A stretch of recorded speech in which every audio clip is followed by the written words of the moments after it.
자, 1번 문제부터 보여드리도록 하겠습니다. 지금 보이시는 화면은 제가 총평 맨 뒤쪽에도 말씀을 드렸습니다만 여러분들에게 공지사항에 올려드릴 손글씨 해설지입니다. 여기에 조금 더 추가적으로 해서 올려드릴 거고요. 이것은 진짜 날 것 그대로. 선생님이 이제 연락을 주고받는 조교까지 해줬던, 그러면서 이번에 수험생활을 하고 있는 두 친구한테 맡겼어요. 한번 확인해봐. 너희들 정답하고 맞춰보고 하기는 했는데, 뭐, 두 번까지는 본 거죠. 근데 이제 막 네다섯 번 봐가지고 이런 게 아니라 선생님이 진짜 날 것 그대로 풀었던 그대로의 것을 보여드리는 겁니다. 같이 한번 살펴보도록 하겠습니다. 먼저 1번부터,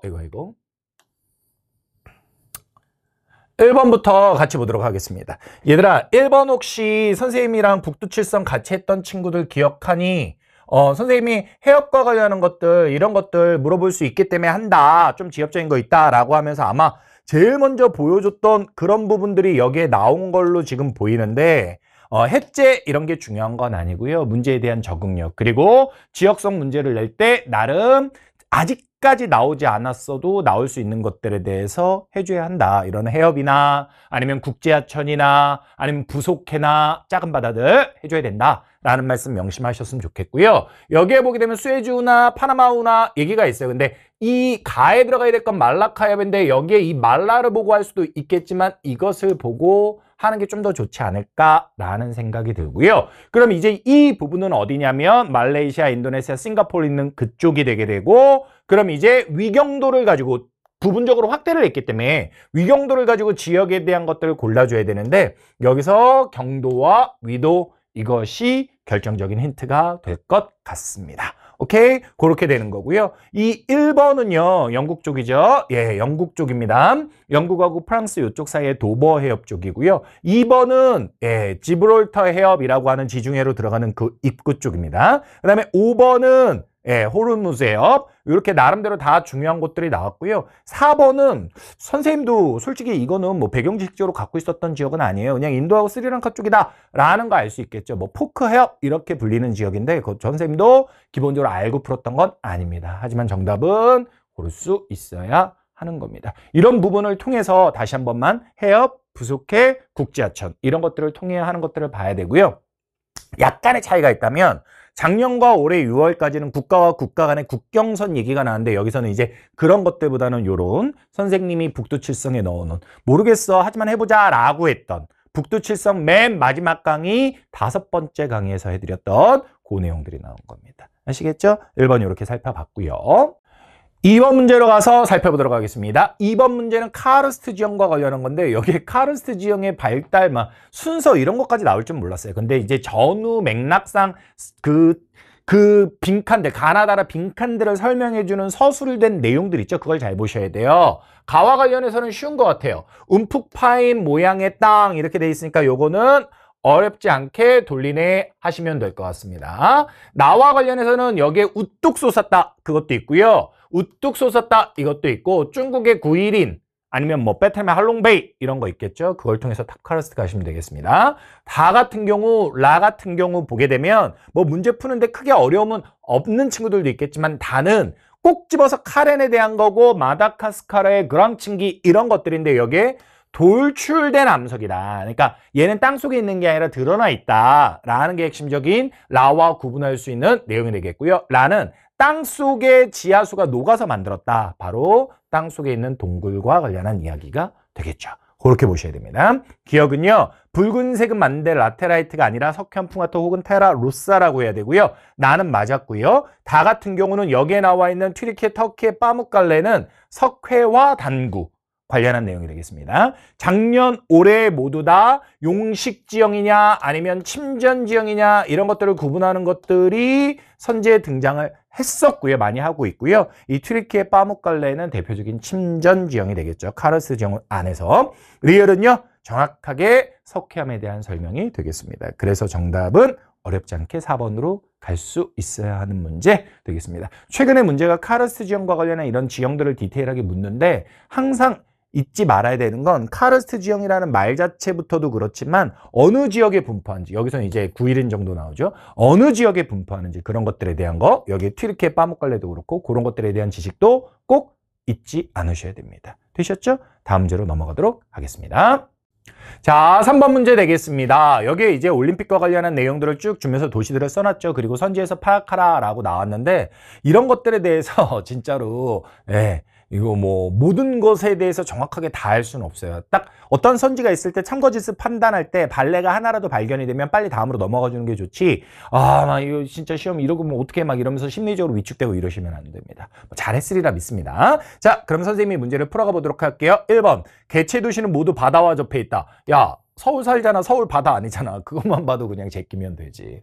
그지? 그렇게 가주시면 되겠고요. 2번은요. 유럽이 아시아보다 많다라고 돼 있는데 서울 아시아고요. 그 다음에 아시아 또 보게 되면 베이징 있고요. 그 다음에 도쿄 있어요. 3개가 되겠고요. 유럽 같은 경우 바르셀로나 유럽, 그 다음에 쭉 가서 아테네 유럽 되겠고요. 런던, 파리 유럽 되겠습니다. 그러면 유럽이 더 많죠. 따라서 정답은 2번이고요. 3번은 모두 해당 국가의 수도다라고 되어 있는데 여기에 보게 되면 미국이 있어요. 그렇죠? 근데 미국은 뉴욕 배울 때도 했지만 뉴욕이 수도는 아니고 수위도시다라고 얘기했는데 워싱턴이잖아요. 그런 걸로 판단하셔도 좋고 서울 같은 경우는 맞지만 뭐 바르셀로나 이런 걸로도 할 수 있지. 우리가 스페인의 모든 지역의 수도를 스페인의 수도를 안 외웠다 치더라도 스페인과 관련해서 바르셀로나 어디서 배웠어? 카탈루냐지요. 경제적으로 잘 사는데 그 지역이 좀 소수 지역이라고 했잖아. 그래서 축구로 막 전쟁처럼 하고 막 이런다라고 했던 지역이거든요. 그런 것들을 통해서 우리 충분히 판단할 수 있고요. 시드니도 역시 수도가 아닙니다. 모든 지역은 아닌데 선생님이 그래도 몇 개의 도시들에 대해서 북두칠성에서 그 국가의 수도와 수위 도시들을 구분하는 것들을 써 넣어놨습니다. 거기에서 당연히 걸리는 것들 있었고요. 그 다음에 4번은 아프리카 국가 도시 없습니다. 그 다음에 5번은요. 모든 최상의 세계 도시라 하면 뉴욕, 런던, 도쿄인데 런던하고 도쿄는 있지만 뉴욕이 없어요. 따라서 정답은 2번 이렇게 되겠습니다. 되셨죠? 예, 이렇게 3번 문제 살펴봤습니다. 다음 문제로 넘어갈게요. 자, 4번 문제. 4번 문제 풀 때 선생님은 사실 살짝 긴장했어요. 혹시 앙코르와트 얘기하면서 캄보디아에 있다는 건 알고 캄보디아가 불교 국가라는 건 아는데 이 앙코르와트의 다른 종교 양식의 건축물과 관련해서 뭐 힌두교 이런 것들 관련해서 묻나 했는데 그런 거는 반전은 없었습니다. 그냥 보게 되면 이 캄보디아가 뭐를 믿고 있냐라는 걸 얘기하고 있는 거예요. 불교죠. 그 다음에 인도에는 힌두교가 많죠. 그리고 인도네시아는 이슬람교가 많죠. 뭐 이런 것들 어렵지 않게 접근할 수 있었고요. 1번 서남아시아의 기원에서 북아프리카로 많이 갔다. 이슬람에 대한 설명입니다. 2번은요. 이슬람에 대한 설명이고요. 3번은 힌두교에 대한 설명이고요. 전 세계 신자 수의 경우는 여긴 크리스토교가 없고 그 다음에 두 번째가 이슬람이고 세 번째가 힌두교고 꼴찌가 불교가 돼요. 여기에는 이제 크리스토교는 없습니다. 근데 크리스토교가 전 세계 아직까지는 공식적으로는 1등이죠. 이렇게 되는 겁니다. 그리고 5번은요. 민족 종교 힌두교 하나고 불교와 이슬람교는 모두 보편 종교 이렇게 되겠습니다. 그다지 반전 없이 어려움 없이 풀 수 있는 문제라 보입니다. 다음 문제로 넘어가겠습니다. 자, 5번 문제. 1페이지에서도 뭐 약간 당황은 했겠지만 그래도 잘 넘어오던 친구들이 이 5번 문제에서 좀 막혔을 수도 있을 것 같아요. 일단 이 문제를 어렵게 하는 첫 번째 이유는 자료는 3개인데 지역이 4개예요. 오케이? 그렇게 됩니다. 근데 이럴 때일수록 지금 딱 지도 속에 있는 지역만 보더라도 위도가 좀 퍼져가지고 A 같은 거 솔직히 많이 안 봤지만 열대기후에 들어갈 만한 지역, 지중해성 기후에 들어갈 만한 지역, 그리고 뭐 A는 이게 건조기후일까 열대기후일까 좀 애매함은 있지만 좀 위도가 퍼져 있잖아요. 그러면 이럴 때일수록 주어진 자료 속에 연강 수량도 있으니까 1차적 기후 구분을 먼저 하려고 하셔야 되고요. 여기에 보게 되면 다가 연강수가 500이 안 돼요. 따라서 건조기후고 250은 넘으니까 스텝 지역이 되는데 여기에서 다에 들어가야 될 것 중에 선생님은 먼저 D가 들어간 걸 지운 거야. 왜? 여기 지중해성 기후 지역인 거 너무나 명확하니까. 그리고 나니까 다는 그냥 A로 정해줘 버린 거지. 오케이? 그래서 선생님이 이 문제를 봤을 때 B하고 C는 열대기후인 게 분명하고 D는 지중해성 기후 이게 분명한데 A는 뭐 이게 건조기후일 수도 있고 뭐 이렇게 됐다라는 게 특별한 고민을 할 필요 없이 그냥 선지에서 해결이 된 거예요. 그렇게 됐죠. 그리고 나면 나머지 가하고 나를 해야 되는데 연강 수량의 특징은 나가 더 많다는 건 보이지만 안 잡혀요. 그리고 어차피 연강수가 500을 넘었으면 건조기후와 한대기후는 없는 거예요. 한대기후도 연강수 500이 살짝 안 됩니다. 그렇기 때문에 우리는 최하늘 기온 여기 있죠. 이걸 가지고 가주는 거고 최하늘 기온이 마이너스 3과 18을 기준으로 했을 때 둘 다 18을 넘으니까 여기서 열대기후라는 걸 구한 겁니다. 그러면 열대기후라는 거, 가하고 나가 열대기후라는 걸 물론 지도 속의 지역들을 봐도 그렇지만 알아냈어요. 그러면 D는 들어가면 안 되잖아요. 그래서 가하고 나 쪽에 D가 들어가 있는 애를 지워주니까 얘가 지워지더라는 거지. 얘가 지워지더라는 거지. 그리고 나서 이제 BC냐 아니면 CB냐 요거를 해줘야 되는데 그러고 나면 열대기후야. 열대기후면 2차적 기후구분은 건기의 유무가 되잖아요. 여기에 1월 강수량이 나왔어요. 밑도 끝도 없이 1월이 나왔는데 딱 봤더니 요 녀석은 그냥 이때가 우기예요. 근데 이 간은 열대우림이어서 이때도 건조하지 않을 수도 있는 거고요. 아니면 남반구여서 1월이 여름이어서 이때가 우기일 수도 있는 거예요. 얘는 판단을 하기 쉽지가 않아요. 하지만 나는 딱 걸렸어 이놈. 열대기후인데 60mm 미만으로 떨어져 있잖아. 그럼 이거는 뭐냐면 이때가 건기라는 건데 열대기후에서의 건기는 겨울이란 말이죠. 그럼 이거는 뭐냐면 나가 말해주고 있는 건 나라는 애는 1월이 겨울이야 라고 말하고 있는 거야. 그러니까 북반구라는 정보를 보여주는 거고 여기에서 적도가 이렇게 있을 때 북반구 쪽의 열대기후는 B밖에 없으니까 여기서는 나가 B다 라는 걸 가장 강력하게 구해낼 수 있다는 거지. 그러면 이렇게 되잖아. 따라서 정답은 몇 번? 4번 이렇게 가는 거야. 그러니까 정리해보자면 지도 속에 찍혀있는 지역에 비해서 자료의 개수가 적기 때문에 어려웠던 건데 여기서 이럴 때일수록 1차적 기후구분에 충실하게 연강수량 봤다. 얘 먼저 봤다. 오케이? 그리고 어떤 거 봤다? 연강수량 보고 뭘로 해야 좀 더 잡까? 얘 보고 그래서 이걸로 잡아내고 그리고 얘를 봤다. 이유는 무수목기후, 건조기후와 한대기후 가능성 제꼈기 때문에 최하늘 기온을 본 거다. 그래서 열대기후라고 봤다. 물론 지도 속에 찍혀있는 지역들에서 남아있는 것들을 통해서 그 가능성을 좁혀도 되지만 본 거예요. 열대기후라는 거 했어. 그리고 나면 건기의 유무를 따져줬고 가는 판단이 어렵다. 왜냐면 열대우림일 수도 있고 아니면 그냥 사바나인데 남반구, 북반구의 조건이 1월이 여름이어서 저럴 수도 있는 거니까. 하지만 나가 걸려들더라. 확실하게. 그래서 그걸 가지고 답을 구했다라는 겁니다. 되셨죠? 네. 해설지에 도시들 나오는 건 해설지 쓰는 사람들이 그렇게 쓰라 하세요. 우리는 어떻게 푸는 거예요? 적도 그리고 회기선 이런 기후 요인적인 특성으로 푸는 거고요. 밑에 있는 D 같은 경우는 하도 많이 나온다니까 알아야죠. 하지만 나머지 애들은 기후 요인으로 생각해 나가시면 되겠습니다. 되셨죠? 다음 문제로 넘어가겠습니다. 자, 6번 문제는 정말 쉬웠던 것 같아요. 개를 제가 체크해놨죠. 그 다음에 고상가옥 체크해놨죠. 가에는 이걸 놓쳤네요. 허럭도 있네요. 허럭도 있네요. 이거 선생님이 야, 이거 우리 북두칠성에서 한 거잖아. 이런 말 안 하겠습니다. 이거는 그냥 안 했어도 다 풀 수 있는 거라서. 나에서는 고상가옥이어서 열대우림으로 좁혀주는데 나시고랭 나오면서 인도네시아로 가는 거고요. 다는 합장가옥 얘기하면서 일본으로 가는 겁니다. 자료 3개, 지역 3개이기 때문에 변별력 없다고 보셔도 좋을 것 같습니다. 다음 문제로 넘어가도록 하겠습니다. 자, 7번 문제입니다. 7번 문제 좀 어려웠을 수 있을 것 같아요. A, 리비아고요. B, 이집트고 C, 수단이고 D가 남수단입니다. 근데 이제 기억선지가 조금 어렵게 느껴졌을 수 있는데 일단 이집트라는 데를 얘기하게 되면 이집트는 나일강이 준 선물이라고 해서 관계농업들이 되면서 비산유국, 그렇다고 아예 없는 건 아니지만 석유나 천연가스가 그 나일강 주변에서 농수산물, 쌀이나 심지어 밀이나 옥수수까지 많은 것들을 생산해요. 우리가 여기까지는 배웠어요. 근데 솔직히 여기가 순수입인지 아닌지 이것을 사전에 배경지식적으로 알았다라고 판단하기는 어렵습니다. 다만 추측건데 여기는 아프리카잖아. 그러면 아프리카는 대륙 전반적으로 보게 되면 일반적으로 수입을 한다는 거지. 그래서 순수입일 수도 있겠다. 요 정도로 가는 게 좋을 것 같습니다. 기억은 실전에서 풀었다면 세모 정도 치고 가는 게 좋고요. 니은은 나르푸르 분쟁. 수단과 남수단이 남수단이 분리되기 이전에 있었던 분쟁이에요. 그러니까 C 쪽을 체크했죠. 선생님 D 체크 안 돼 있어서 저 이거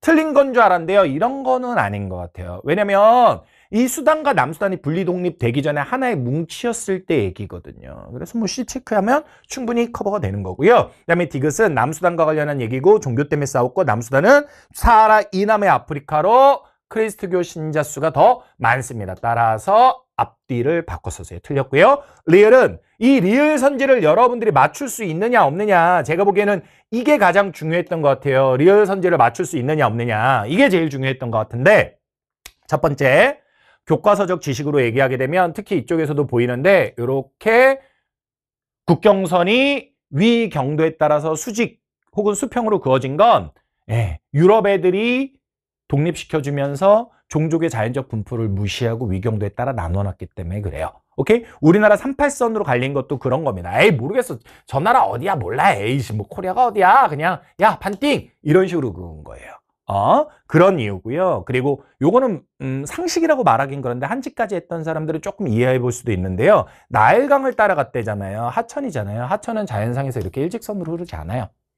오케이? 그리고 지역적으로 얘기하게 되면 나일강과 관련해서도 국제하천과 관련한 얘기할 때 리비아 안 들어있었을 거예요. 이집트만 들어있었지. 그러니까 이집트가 그 주변에 사는 거지 국경선이 이걸 통해 설정되어 있지 않습니다. 그래서 리을, 디귿과 리을, 이걸 두 개를 정확하게 판단해서 니은은 어렵지 않지만 기억에 대한 좀 애매함을 지워주면서 문제로 가야 할 것 같습니다. 이제 이런 것들이 문제 풀 때 스킬 중에 하나인데 뭐냐면 7번 문제를 오랫동안 붙잡고 있었던 친구들은 분명 세지임에도 불구하고, 그러니까 지역 그 지식이 정확하게 필요한 과목이고 지식이 없으면 못 풀고 있으면 푸는 과목인데도 불구하고 시간 부족을 뒤쪽에 느꼈을 수도 있어요. 그런 것들을 좀 극복하셔야죠.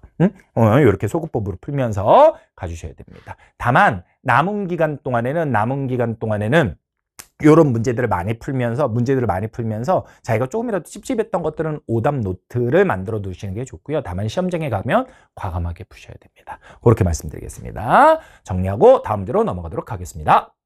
자, 8번 문제 되겠습니다. 건조지형과 관련한 거고요. 여기에 써 있는 것처럼 각각 A, B, C, D는 이렇게 됩니다. 위에서 좁혀줬죠. 항상 문제에서 물을 때 이것만으로 묻는다는 아니어도 기본적으로 여러분들이 버섯바위야? 그럼 건조지형 중에 바람이 한 거야? 유수가 한 거야?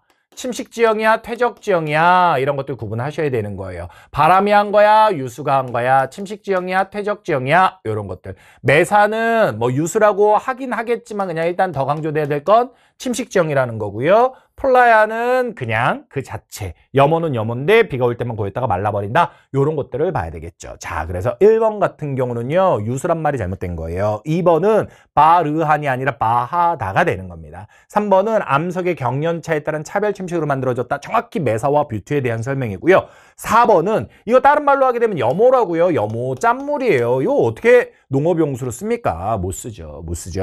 그리고 5번은요. B와 D에서는 구조토가 나타난다. 구조토는요. 주빙하 지형에 나타나는 거고요. 이거는 건조 지형입니다. 오케이? 그렇게 되겠습니다. 8번 간단하게 맞춰 주셔야 되겠습니다. 다음 문제로 넘어가겠습니다. 자, 9번입니다. 단면도 문제는 많이 예상했던 문제인데 이렇게 두 개의 대륙을 이어가지고 바닥까지 찍어줄 줄 몰랐어요. 일단 왼쪽에 누가 나와 있습니까? 라틴 아메리카 쪽이 나와 있죠? 그러면 여기에 안데스 산지가 있을 거예요. 그러니까 높은 애 얘가 안데스 산지 쪽일 거다라고 보실 수 있는 거고요. 그 다음에 B 같은 경우는 브라질 쪽에 고원지들을 지나나요. 살짝 올라가 있습니다. 이게 뭐 순상지, 탁상지 의미 없어요. 시온 6개 있고요. 그 다음에 C는 대서양 쪽입니다. 대서양 쪽이에요. 근데 이 C 바다 한가운데 살짝 높은 데를 표시해놨네. 여기에 누구를 고려하시고가 없으니까 좀 어려울 수 있지만 아이슬란드를 배울 때도 그 내용을 배웠는데 대서양의 중앙 해령이 많아요. 판과 판이 갈라지는 곳이. 그중에 물 밖으로 드러난 데가 아이슬란드였거든요. 여기서는 그 관련한 내용을 보셔야 되고요. 그 다음에 이제 아프리카 쪽으로 들어가는데 아프리카 쪽은 요쪽에 동아프리카 지구대 혹은 아비시니아 고원이 있잖아요. 여기 살짝 높은 데 쪽을 표시해놨는데 이게 고원을 얘기할지 아니면 지구대 쪽을 얘기할지 출제 의도를 선지해서 한번 파악해 보도록 하자고요. 동그라미 1번. 요 내용은요. 변환단층과 관련한 내용이고요. 보전형 경계고요. 미국 쪽의 서부의 샌 안드레아스 요쪽에서 얘기하는 겁니다. 오케이, 뭐 뉴질랜드 남섬도 있다고는 하지만 문제 나온 거 거의 못 봤고요. 2번은요. 마그마가 상승해서 새로운 지각이 만들어진다. 얘들아, 마그마가 상승한다. 화산이 있는 데잖아. 해령의 의미가 새로운 땅이 만들어지고 있는 데야. 정확하게 그 내용을 말하고 있는 겁니다. 정답은 그래서 2번 되겠고요. 3번은 D쪽 같은 경우는 고원과 지구대다라고 얘기하고 있는데 이제 고원이었으면 이런 걸 좀 얘기하긴 그렇고 여기에서 지각운동과 관련한 내용을 얘기한다는 건 지구대와 관련한 얘기고 어찌됐건 이게 판의 경계라고 보게 되면 큼직하게 보게 되면 신기조선대라서 고생대라는 말은 들어갈 수가 없는 거예요. 그리고 4번은 철광석을 얘기했다라는 건 브라질 쪽을 얘기하는 거죠. 그럼 브라질 쪽은 D쪽이 아니라 B쪽이 되는 거죠. 그리고 5번은 누가 가장 이르냐라고 되어 있는데요. 여기에서 A, B, C, D 중에 적어도 A는 아니죠. B가 되겠죠. 만약 D를 아비시니아 고원 쪽으로 봤다 그래서 시원 6개월을 봤다 그럼 고민할 수도 있지만 이건 적어도 A가 될 수는 없는 거예요. 근데 D쪽 같은 경우는 여기 문제 풀 때 이제 지구대다 판의 경계다 이런 맥락에서 풀었기 때문에 그렇게 보게 되면 가장 늦은 애는 가장 이른 애는 이쪽은 될 수 없는 겁니다. 확실하게 어떤 경우에도 가장 먼저 만들어진 애는 B쪽이 되겠네요. 이렇게 살펴볼 수 있는 문제가 되겠습니다. 다음 문제로 넘어가도록 하겠습니다. 자, 10번 문제. 10번 문제 선생님이 처음에 딱 받았을 때 과거의 빙하와 관련한 얘기를 하길래 과거의 빙하의 확장 범위와 관련해서 뭔가 이런 것들에 대한 빙하 지형의 해석을 물으려고 하는 거구나 라고 생각을 했어요. 그 얘기가 뭐 틀린 건 아닌데요. 정답은 너무 쉽게 나와버린 게 A가 바로 요 북극해 쪽에 닿아 있는 쪽이잖아요. 그래서 여기가 툰드라 쪽이 되는 거죠. 툰드라 쪽인데 여기서 침엽수를 얘기해. 툰드라는 무수목인데 그러니까 옳지 않은 거 정답 1번으로 끝나버린 거야. 그렇게 끝났고요. 이제 나머지 빙하 지형과 관련한 해석들을 좀 할게요. 2번은 과거 빙하가 덮었죠. 근데 지금은 아니잖아요. 그러니까 이런 거 있을 수 있죠. 그리고 참고로 말하면 여기가 5대5고 5대5가 빙하호잖아요. 현재 빙하가 없는데 빙하가 덮었던 곳에 있는 애니까 빙하 퇴적 정도 있을 수 있는 겁니다. C는 노르웨이 서쪽이니까 표로 맞고요. 과거 빙하가 덮었으니까 있는 거겠네요. 4번 선지는 권곡과 호른이 있다는데 얘는 지금도 있어요. 근데 과거에도 있었으니까 충분한 거고 5번은 B와 C는 빙설기후였다. 보게 되니까 덮여 있잖아. 그리고 C도 덮여 있잖아. 그러니까 과거에는 빙하가 덮었으니까 빙설규다. 이런 말을 쓴 거죠. 보통 이런 문제 하게 되면 이런 것들도 있는데 여기가 지금 그린란드 내륙이잖아요. 이쪽을 얘기하면서 얘는 현재도 빙설 지역이죠. 현재도 빙설 지역이란 말이에요. 그래서 요거 가지고 함정을 파요. 뭐 예를 들면 여기에 밑에 있는 2번 선지에 있는 빙하 퇴적증 중에 모래인이 있다 그래서 빙력토평원이 있다 이런 식으로. 그렇게 되면 빙력토평원은 과거 빙하가 덮었다가 없어진 데 나타나는 건데 얘는 현재도 빙하가 있기 때문에 없다 이런 것들을 보통 문제에서 냈었는데 여기에서는 이제 툰드라 지역을 체크해 놓고 그게 무수목 기후인데 추우니까 막연하게 타이가 침엽수라고 불리는 거 있겠지 이렇게 간 겁니다. 되셨죠? 그렇게 살펴보시면 되겠습니다. 3페이지 다음 문제로 넘어가도록 하겠습니다. 자, 11번 문제 되겠습니다. 3단원과 관련한 거고요. 3단원의 식량자원이 이렇게 자료로 나올 줄 몰랐어요. 솔직히 자료 문제 개수가 5개가 되면서 옛날처럼 10개 가까이 가면 3단원 그리고 지역지리에서 일부가 자료로 나와요. 근데 이번에는 5문제니까 3단원 어떻게 나올지 글쎄 모르겠다. 뭐 6월 달에도 글로 나왔으니까 그렇게 생각을 했습니다. 근데 이번에는 자료로 나왔네요. 그럼 수능은 어떻게 되냐? 모릅니다. 이건 무슨 도박판도 아니고 찍기 할 수 없어요. 자료는 자료대로, 글은 글대로 해주셔야 돼요. 근데 글이 그렇게 어렵지 않아요. 그러니까 안 나오더라도 나중에 억울하더라도 자료에 대한 것들 공부해두고 억울함을 느끼시는 게 낫습니다. 자, 그럼 11번 문제는요. 왼쪽에서 수출량이 다가 가장 적으니까 쌀 옵니다. 그리고 옥수수하고 밀은 옛날에는 밀이 많았는데 옥수수가 따라잡아서 역전한 자료도 있어요. 여기서 2개 판단 어려워요. 그래서 가하고 나는 오른쪽에 또 자료를 준 거예요. 여기에서 보게 되면 미국인데 브라질이 갈 때도 있어요.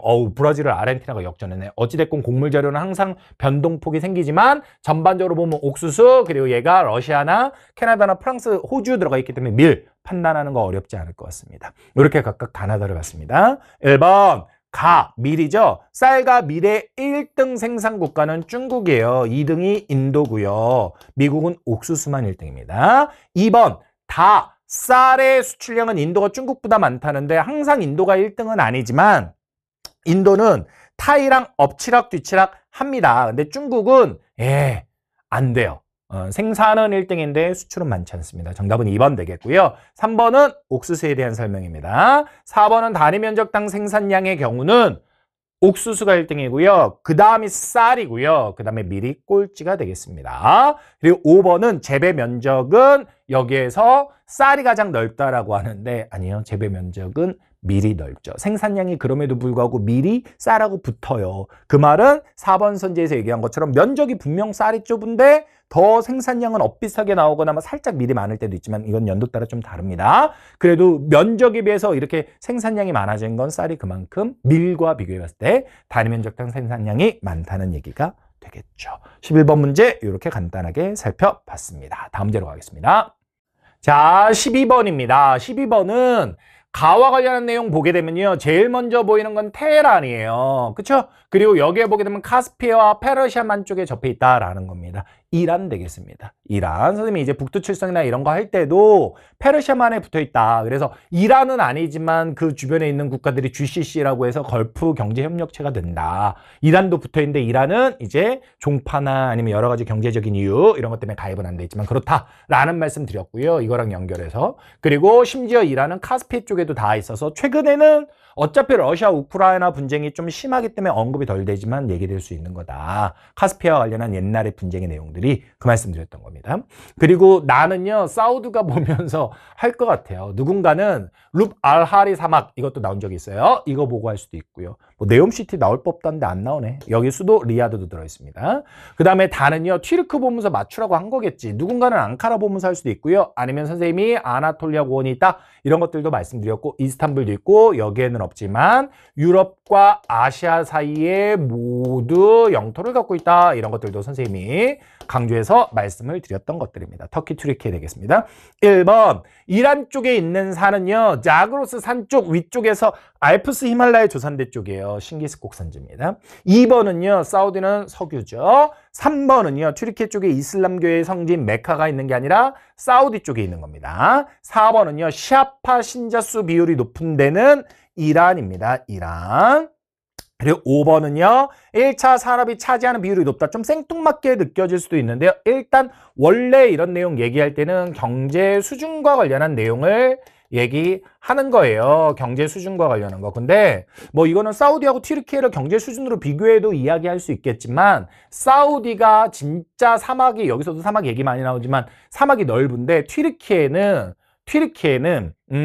비산유국이고요. 공업제품을 많이 수출한다라고 하는데 얘네가 농산물 생산도 상당히 많아요. 뭐 여기서 지금 두 개를 비교하니까 그렇게만 얘기하지만 이란 또한 많거든요. 이유가 뭐냐면 건조아시아 지역에서 배우는데 얘네들은 고원도 있고요. 산지도 있고 뭐 이런 것들이 있어가지고 건조하진 않아요. 그러니까 강수량이 막 어마어마하게 많지는 않아도 사우디나 이런 데 비해서 사막 한가운데 있는 데 비해서 강수량도 어느 정도 뒷받침이 됩니다. 이걸 조금 지형적으로 얘기하면 이란도 고원이 있고 튀르키예도 아나톨리아 고원 쪽인데 고원 지역이 있어서 이런 지역들이 좀 습윤합니다. 그러니까 농사가 되는 거죠. 그래서 1차 산업의 비중이 좀 더 높을 수 있는 겁니다. 정답은 5번 되겠습니다. 5번과 관련해서 생각할 수 있는 게 여러 가지가 있습니다. 경제 수준적인 문제 아니면 자연환경적인 문제 생각할 것들이 많다라고 이렇게 보시면 되겠습니다. 경제 수준적으로 보면 튀르키예도 비산유국 중에는 잘 사는 편입니다. 다음 문제로 넘어가도록 하겠습니다. 자, 13번으로 넘어가도록 하겠습니다. 13번은요. 라틴 아메리카 국가와 관련한 얘기인데요. 우유니 소금 사막이 나왔기 때문에 어렵지 않게 볼리비아 하셔야 돼요. 그리고 나와 관련해서는 쿠스코와 마추픽추 얘기가 들어가 있고요. 쿠스코와 마추픽추 들어가 있고요. 그게 아니라면 잉카로 가야 됩니다. 잉카는 페루하고 볼리비아 둘 다 되는데 위에 볼리비아 나왔으니까. 그리고 다와 관련한 게 조금 황당하게 느껴질 수도 있는데 아마존강은 사실 여러 군데를 흐르긴 흐르는데 여기에 뭐 마나우스 이런 것밖에 힌트가 없어서 좀 아쉽긴 아쉽지만 요거는 브라질입니다. 근데 다가 조금 확신이 없을 수도 있을 것 같아요. 근데 밑에서 한번 최대한 노력해보자고 좁혀보자고. 자, 동그라미 1번 가는 국토가 바다와 접한 연안국이다. 볼리비아는 내륙에 있죠. 동그라미 2번 나에서는 종주도시화가 있다. 브라질과 볼리비아만 없다고 했거든요. 그러니까 나는 무조건 있는 거죠. 정답은 그래서 2번이고요. 3번 다는 주로 에스파니어를 쓴다. 요거는요. 보세요. 다가 브라질이 아니면 이거는 정답이 되는 거예요. 그럼 복수 정답이 된단 말이야. 우리가 나는 확신했지. 근데 다가 좀 애매할 수도 있다라고 치자. 이게 써있지만 오케이? 선생님이 북두칠성에서 강조한 지명은 아니었으니까. 근데 그렇게 되면 복수 정답이 되는 거야. 그럼 다가 브라질인가. 그래서 3번은 오답으로 갔구나 느끼시면 되고요. 4번에서도 그러니까 국토 면적을 비교한 거예요. 브라질이 제일 크니까. 애매하네 비교 안 시킵니다. 그리고 5번은요. 소사육과 관련해서 이것도 마찬가지예요. 누가 많은지 어떻게 합니까? 브라질이 전 세계 1등이니까 들어간 겁니다. 요거 세 개를 통해서 브라질이니까 낼 수 있었던 거구나 라고 캐치할 수 있는 거죠. 이렇게 선지를 통해서 거꾸로 출제 의도를 읽어주는 연습도 하셔야 돼요. 아시겠죠? 다음 주로 넘어가도록 하겠습니다. 자, 14번은 새로운 유형의 문제는 아니고요. 이런 것들은 있다 없다를 잘 보셔야 돼요. 예를 들면 여러분 아이슬란드를 봤다 이거예요. 그럼 아이슬란드는 수력하고 지열이란 말이에요. 근데 표시가 하나가 돼 있어요. 그럼 누군가는 여기서 성질 급해가지고 아이슬란드 보고 정답이 아닌 걸로 갈 수도 있는 거야. 선생님 그건 왜 그래요? 그 이유는 뭐냐면 여기에 세계 상위 10개 지역을 찍어놨기 때문에 그런 거고요. 여러분 생각과 다르게 갈 수도 있어요. 알겠죠? 자, 그럼 있다 없다를 잘 관찰하셔야 되는데 이런 거는 2개로 줄여줬고 그냥 가는 무조건 태양광은 아니겠다. 요 정도까지 가는 거고요. 잘 보시면 브라질 쪽을 제가 체크해놨죠. 그걸 바탕으로 수력을 간 겁니다. 결과적으로 보게 되면 아이슬란드의 수력은 체크가 안 됐구나. 아이슬란드 안에서 아무리 많아도 다른 나라와 비교했을 때 상위 10개국이니까 그럴 수 있는 거죠. 그리고 여기에 보게 되면 필리핀, 인도네시아 이런 데가 들어가면서 아이슬란드가 같이 들어가 있는 거예요. 그래서 지열 이렇게 되고요. 태양광은 그럼 왜 태양광이냐? 요쪽 지역. 선생님도 부끄러울 수 있지만 이쪽 지역에 이렇게 많은지 몰라서 나는 중국 쪽을 주목했지. 근데 봤더니 그러네? 근데 여기 딱 보니까 뭐야? 건조아시아 지역이잖아. 그럼 이런 지역에 태양광 많을 수 있는 거지. 이렇게 조건으로 보시면 되겠습니다. 1번은요. 수력에 대한 이야기고요. 2번은 지열에 대한 이야기고요. 3번은 날씨의 영향을 많이 받는 건 수력과 태양광이 되겠죠. 그리고 4번은 노르웨이는 수력의 발전량이 태양광보다 많다라고 돼 있는데 노르웨이가 수력으로 유명한 나라라서 그런 것도 맞고요. 노르웨이가 수력으로 유명한 국가라서 그런 것도 맞고 또 하나는 노르웨이쯤 되는 위도면 백야극야가 있단 말이에요. 백야극야가 있는데 여기에서 백야극야가 있는데 여기에서 극야일 때 어떻게 하려고 태양광을 해. 그러니까 태양광 자체가 어려운 조건입니다. 그런 비교를 해놓은 겁니다. 잘 낸 거고요. 5번은 수력이 이거 한국지리랑 좀 다릅니다. 수력이 전 세계적으로는 심지어 원자력보다도 많아요. 물론 신재생에 들어가는 수력도 있고 한국지리적 관점에서 보면 신재생이 아닌 수력도 있겠지만 어찌됐건 세계지리에서 수력은 좀 많은 양입니다. 그래서 여기서는 1등이 나가 될 수밖에 없어요. 아시겠죠? 그렇게 봐주시면 되겠습니다. 정답은 4번 되겠습니다. 다음 문제로 넘어가겠습니다. 자, 15번 같이 가도록 하겠습니다. 15번 문제는요, 미국의 도시와 관련한 문제인데, 이 현장에서 엔수하는 친구가 보고 선생님한테 메신저로 선생님 역대급 미국 문제 이거 뭐예요? 이랬는데, 잘 뜯어보면 저 개인적으로는 지금까지 나왔던 미국 문제 중에 가장 좋은 문제가 아닌가? 이런 생각 또한 들 정도로 좋은 문제입니다. 자, 여기서 일단 지식적으로 알아야 되는 건 현재 가장 최근 자료를 기준으로 미국의 1등은 뉴욕이고 2등이 LA다 이겁니다. 이건 북두칠성 때도 하고 지역성에서도 한 겁니다. 그럼 이제 문제는 누구냐면 다하고 란데 왜 시기를 2개를 줬을까? 미국에서. 위에 힌트가 있는데 러스트벨트에서 썬벨트로 갔다는 거예요. 그럼 여기에 옛날 순위엔 있었던 애가 러스트벨트가 되고 새로 추가가 애가 썬벨트 쪽이 되어야 하는 거죠. 그럼 뉴욕하고 LA만 정확하게 각각 위치를 알아주게 되면 혹시 LA도 모르는 사람 없겠지만 그렇게 되면 썬벨트 2개 남는 겁니다. 그러면 이제 새로 추가된 라가 휴스턴 쪽이고 옛날에 있다가 빠진 다가 디트로이트 쪽이 되겠구나 이렇게 갈 수 있다는 거죠. 자, 동그라미 1번은 썬벨트 라 하고 보면 나하고 라 쪽이 되어야 합니다. 여기서는 뭐 라만 써 있지만 어찌됐건 가는 아니죠. 그리고 동그라미 2번 나에는 첨단 산업이 있는 실리콘밸리가 있다는데 이게 매력적인 함정인데 이미 기출에서 썼던 거고요. LA가 아니라 샌프란시스코에 있어요. 그래서 썬벨트는 나도 썬벨트는 맞지만 이건 아닌 겁니다. 동그라미 3번 유전과 관련한 얘기를 하는 건 멕시코만 쪽이니까 휴스턴 쪽 얘기했어야 되고요. 동그라미 4번 메갈로폴리스 얘기하는 건 뉴욕 쪽 얘기를 했어야 하는 겁니다. 그리고 동그라미 5번 히스패닉. 히스패닉이란 말이 안 나올 줄 알았는데 나왔는데 라틴 아메리카에서 넘어온 사람들을 말하고 이 사람들이 이쪽으로 많이 간 거예요. 그래서 썬벨트가 왜 인구가 이쪽으로 많이 가냐? 왜 시설이나 이런 것도 이쪽으로 많이 가냐? 여러 가지 이유가 있죠. 뭐 예를 들면 여기에 나와 있는 유전이 있어서 이쪽 지역들은 좀 돈이 많아요. 그래서 심지어 세금도 막 혜택을 줘버려요. 이런 것도 있지만 또 하나가 이 히스패닉들이 넘어오면서 그리고 아시아 사람들도 이쪽에 많거든요. 저렴한 노동력을 제공하는 거예요. 그런 것들이 작동할 수 있는 겁니다. 따라서 정답은 몇 번이냐면 5번 되겠습니다. 개인적으로 이 자료는 너무너무 마음에 든다. 이런 것들은 이제 문제를 많이 풀어보게 되면 봤을 법한 EBS 연결 의미 없습니다. 이런 거는 연계라 할지라도 이미 변형 문제들에서도 다 많이 다룬 것들이기 때문에 재밌게 볼 수 있는 그런 문제가 되겠습니다. 자, 다음 문제로 넘어가도록 하겠습니다. 자, 16번 문제입니다. 유럽의 공업지역과 관련해서 지명들이 튀어나오면서 그것과 관련한 내용들을 묻고 있습니다. 동그라미 1번 당혹스러울 수도 있는데 국제하천 때 했던 겁니다. 다뉴브 강은요, 알프스 산지 쪽에서 동쪽에 흑해 쪽으로 가는 강이고요. 이 독일 쪽으로 흘러가는 강은 라인강입니다. 라인강. 그래서 독일의 산업 발달의 기적을 라인강의 기적 이렇게 부르기도 합니다. 동그라미 2번 정확하게 맞는 거죠. 과거에 내륙산지에 있었던 공업지역들이 해안가로 석유로 주요 자원이 바뀌게 되면서 에너지 자원이 바뀌게 되면서 해안가로 왔는데 그 중에 하나가 네덜란드의 로테르담, 프랑스의 덩케르크 이런 데잖아요. 정확히 2번이고요. 3번은 시스터 사이언스는 스웨덴에 대한 거 하도 최근에 많이 나왔고요. 4번은요. 소피 안티폴리스도 오랜만에 하는데 프랑스 건 맞아요. 근데 프랑스 남부의 지중해 지역이라서 이 프랑스의 수도인 파리와 상관이 없습니다. 그리고 5번은요. 휴양도시가 발달했다. 뭐 이탈리아는 관광이 발달했으니까 그런 말 할 수 있다 치는데 남쪽이 아니라 북쪽 되겠습니다. 되셨죠? 정답은 2번 되겠습니다. 오케이. 다음 문제로 넘어가도록 하겠습니다. 자, 17번 문제입니다. 여러분은 그런 실수 안 해야 되는데 저는 이 문제를 풀 때 이상하다 그랬어요. 자료가 왜 이렇게 바뀌었어 그랬어요. 왜냐면 호주, 인도, 중국이잖아요. 호주, 일본, 중국인 줄 알았어요. 그래서 이거 호주 먼저 구하고 오스트레일리아 먼저 구하고 나머지 두 개는 섬유로 딱 판단하려고 했던 거지. 근데 이게 뭐야? 일본이 언제 섬유가 이렇게 많아서 막 이러면서 당황했던 거야. 그리고 자료를 다시 한번 봤더니 내가 본 것은 일본이 아니라 인도였던 거죠. 그러니까 내가 잘못 본 것은. 인도가 되고 나니까 그러면 뭘 가지고 할 거냐.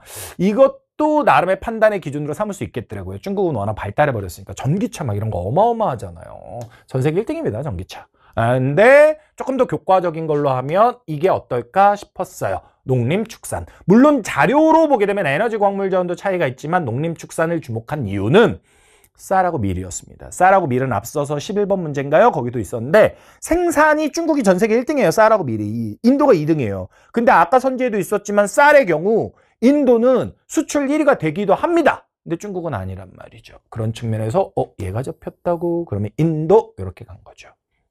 동그라미 1번 호주에 대한 설명. 동그라미 2번 중국이 소를 제외한 양과 돼지가 가장 많습니다. 물론 호주도 양을 많이 키워요. 하지만 전 세계 1등은 아니라는 거죠. 매력적인 오답이 될 수 있을 것 같고 3번은 경제 수준과 관련한 건데 중국이 수준도 규모도 더 큽니다. 경제 수준도 경제 규모도 경제 수준이 더 높고 경제 규모가 큰 거죠. 4번은 옥수수와 관련한 건 중국이 전 세계 2위예요. 옥수수가. 인도하고 호주는 뭐 따질 게 딱히 없고요.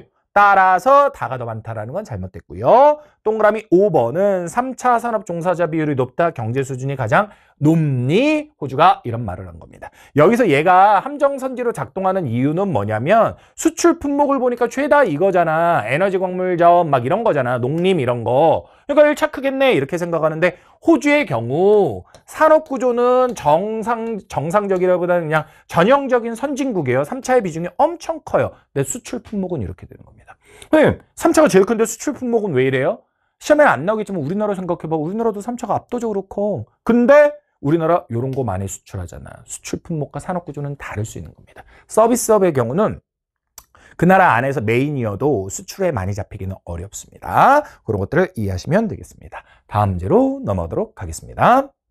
자, 18번 아프리카 나올 만한 국가가 나왔고요. 다만 C는 짐바브웨인데 선생님 개인적인 거 케냐나 탄자니아는 뭐 하도 많이 나왔던 건데 짐바브웨까지 위치로 나올 줄 몰랐어요. 보츠와나는 그렇고요. 선생님은 가하고 나중에 가는 딱 보자마자 세렝게티 보고 풀 수도 있겠다 싶었지만 지도를 보면서 두 개가 다 나오면 이거 좀 심한데 싶었습니다. 북두칠성이 있는 내용이긴 합니다. 근데 여기에 보니까 출제자의 의도가 읽힌 게 케냐의 이쪽으로 움직이기도 한데요. 물론 우리가 여기에서 교과 과정을 배우면서 적도가 통과함에도 불구하고 이쪽은 사바나 지역이고 가축이 오간다 이런 걸 배웠어요. 근데 그 지식이 아니어도요. 가가 케냐였으면 케냐란 말을 주겠어요. 그러니까 여기서는 A가 케냐란 말이니까 그러니까 얘는 이미 지워진 거야. 그리고 나니까 여기에 나와 있는 사바나 지역은 A 아니면 B인데 선생님 북두칠성 지역성에서 국가를 얘기할 때는 두 개를 같이 묶어놨습니다. 사파리 초원과 관련해가지고 오케이? 그리고 뒤쪽에 이제 지역성 구체적인 문제에 들어가서 탄자니아의 세렝게티 고원 얘기가 들어간 거지. 근데 여기에서 케냐를 줘버렸고 A, B 둘 중에 하나가 지어져야 되는 상태에서 그러면 A가 날아갔으니까 얘는 B가 될 수밖에 없다는 거지. 근데 그렇게 안 하면 이 문제는 두 번째 건 이제 설명하겠지만 쉬운 거고 A하고 B를 판단 안 하면 이 문제는 답을 못 골라요. 그래서 좀 어려운 거였고요. 나 같은 경우는 영국에서 독립했다 이런 건 의미였고요. 다이아몬드가 많은데 선생님이 수업 때 설명한 그대로 내전이 없어서 그걸 바탕으로 아프리카 국가 중에 1인당 GDP가 높은 편이다 라는 내용이 그대로 나온 겁니다. 되셨죠? 그렇게 해서 정답은 5번 이렇게 되겠습니다. 조금 가 때문에 헷갈릴 수 있는데 충분히 언어적으로 해석이 될 것 같아요. 자, 그러면 세계지리에서 가장 고비가 될 수 있는 19번 문제 가보도록 하겠습니다. 자, 19번 가도록 하겠습니다. 19번은 선생님 이거 이제 크로스 검토해주고 PDF로 선생님이 푼 거 한번 빠르게 검토해준 친구 그리고 선생님 조교로 계속 참여해서 일 같이 하면서 이번에 다시 삼수를 준비하는 친구가 이 문제 되게 오래 걸렸대. 그게 진짜 덕후인데 5분 정도 걸렸대. 이게 중간에 가 있었으면 그럴 리는 없겠지만 그러지는 않았겠지만 뒤쪽에 있는 문제들의 여파가 컸을 것 같아요. 그리고 선생님이 솔직히 고백하면 19번도 말이 꼬여서 틀리진 않았어요. 말이 꼬여 선생님이 지금 마음에 안 들어서 재촬영하고 있는 겁니다. 재촬영하고 있는 거예요. 너무너무 어려운 문제이기 때문에. 일단 이 문제를 받았을 때 선생님은 어떤 느낌이었냐면 뺑값이 있네 라는 거였어요. 선생님은 뺑값에 대해서 선생님만의 방법이 있고 자신 있기 때문에 이거는 그냥 순서대로 보면 되는 거야. 그러니까 뭐 예를 들면 가시기가 언제인지 몰라도 A하고 B는 가시기의 기온이 높은 거야. 이렇게 있는 그대로 보면 되는 거야. 라는 걸 알고 있었어요. 근데 지도 속의 지역을 봤어요. 지중해성 기후예요. 북반구. 그리고 얘가 CW인데 혹시 DW는 아닐까 고민을 했는데 자료를 봤더니 구체적인 최연화 기준은 없기 때문에 이건 무의미하겠더라고요. 그리고 CW라고 봤던 이유는 칭따오보다 위쪽이라서 그랬는데 혹시 CFM은 어떻게 해 하면서 그냥 쫄아가지고 CM 이렇게 생각해도 되겠구나 라고 하고 왔어요. 결과적으로는 이제 CW 놓고 봐야 되지만. 그리고 남반구를 봤어요. 퍼스 쪽에 지중해성 기후 나온 거야. 그리고 시드니 쪽이 나왔는데 시드니 쪽은 사실은 좀 애매한 경계선이야. 이거 CFB라 배워도 그렇고 CFA라 배워도 그렇고 어찌됐건 둘 다 될 수 있는 애인데 크게 고민은 안 했던 게 CFA든 CFB든 여름 기온 가지고 하는 건데 주어진 자료에 숫자가 구체적으로 나와 있는 게 아니기 때문에 이건 어차피 구분을 못하는 애예요. 오케이? 그렇게 된 거죠. 그리고 봤더니 이게 하나씩 찍혀 있으니까 판단이 되게 어렵더라고. 그래서 이 문제에 대해서 질문했던 모든 친구들이 그냥 가하고 나의 숫자 각각 시기 넣어놓고 경우의 수로 풀었어요 라고 했는데 저 역시 그거랑 아주 크게 다르지는 않지만 먼저 생각을 딱 보니까 지중해성 기후가 두 개네 라고 해서 지중해성 기후를 찾기 위해서 달려들었지.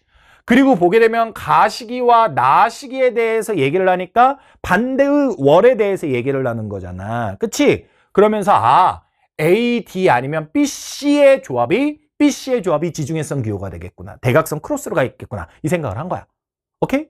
그게 아니어도 좋아. 그럼 이제 봤어. 선생님은 여기다 그 결과 7월하고 1월이라고 가하고 나를 시드니를 생각을 하면서 하기는 했는데 그냥 경우의 수로 생각해보자. 거꾸로 가볼게. 만약 가가 1월이라고 해봐. 가가 1월이라고 해봐. 그럼 A하고 B는 여름인 애들이 되고 C하고 D는 어떻게 되는 거야?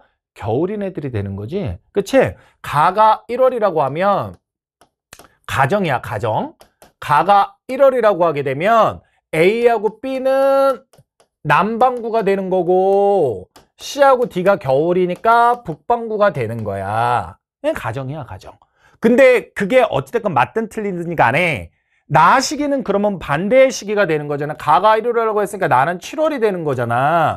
근데 A하고 B는 남반구라고 했으면 7월이면 겨울인데 얘는 겨울에 어떤 거야? 우기인 거야. 그럼 선생님 CS도 CFA도 겨울에 우기일 수 있잖아요 라고 하는데 하나 반대에는 어떻게 돼 있어? 겨울에 상대적으로 강수가 없게 되어 있는 거야. 7월이라고 하게 되면. 그랬을 때 얘는 무조건 겨울에 우기잖아. 근데 얘는 상대적으로 좀 강수가 좀 떨어질 수도 있겠지. 그게 좀 찝찝하긴 하지만. 그게 핵심이긴 하지만.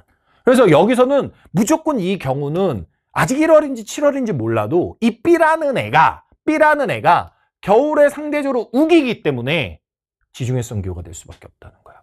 그래서 B하고 C를 먼저 지중해성 기후로 잡은 거예요. 이걸 우선 잡은 거예요. 되셨어요? 근데 이제 보세요. 이게 만약에 1월이고 7월이잖아요? 그럼 얘가 퍼스가 되는 거고 얘가 시드니가 되는 건데 시드니는 두 번째 알파벳이 F란 말이에요. 상대적으로 퍼스보다 여름 강수량이 적은지 안 적은지도 겨울 강수가 적은지 안 적은지도 말하기 애매하지만 얘는 건기가 없는 애예요.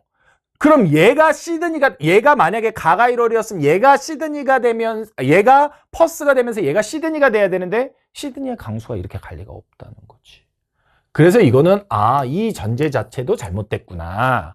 가가 7월이 되고 나가 1월이 되고 지중해성 기후는 똑같지만 A, B가 북반구기 때문에 얘가 B가 되고 얘가 남아서 A가 되고 이렇게 가야 해석이 맞는구나 라고 할 수 있었던 거야. 물론 이것도 베이징에 대해서 선생님 CFA면 어떻게 해요? 라고 불안했던 친구들이 있다면 그거는 또 다른 경우의 수를 따지긴 따져야 되는데 얘는 칭따오보다 북쪽이니까 조금 더 CW 아니면 DW 이렇게 봤다면 겨울에 건조한 건 명확하니까 이게 조금 더 경우의 수상 확실하다는 거지. 경우의 수를 따질 수밖에 없어요. 7월, 1월이 된 거예요. 그럼 C하고 D가 남았는데 C는 지중해성 기후를 했으니까 얘가 되고 D가 시드니 쪽이 되는 건데 이때 A하고 D를 가지고 가와 나가 각각 7월과 1월이 된다는 걸 더 확신을 가지셔야 되는데 선생님이 여기다 A에 대해서 뭐라고 써놨냐면 A는 가가 7월이라고 하든 1월이라고 하든 어찌됐건 나시기니까 반대 계절이잖아요. 얘는 가시기가 여름이네잖아. A는 따뜻하니까. 그럼 나시기는 겨울이잖아. 근데 그때 강수가 적게 나왔잖아. 그러니까 얘는 겨울이 건조한 애야. 반면에 반대쪽에 있는 D는 나시기가 가시기의 기온이 낮은 애였으니까 가시기가 겨울이었던 거고 나시기가 여름이랬는데 여름이 비가 오는 애란 말이에요. 그죠? 이렇게 되는 거예요. 근데 여러분 보세요. A는 시드니일 수가 없다니까요.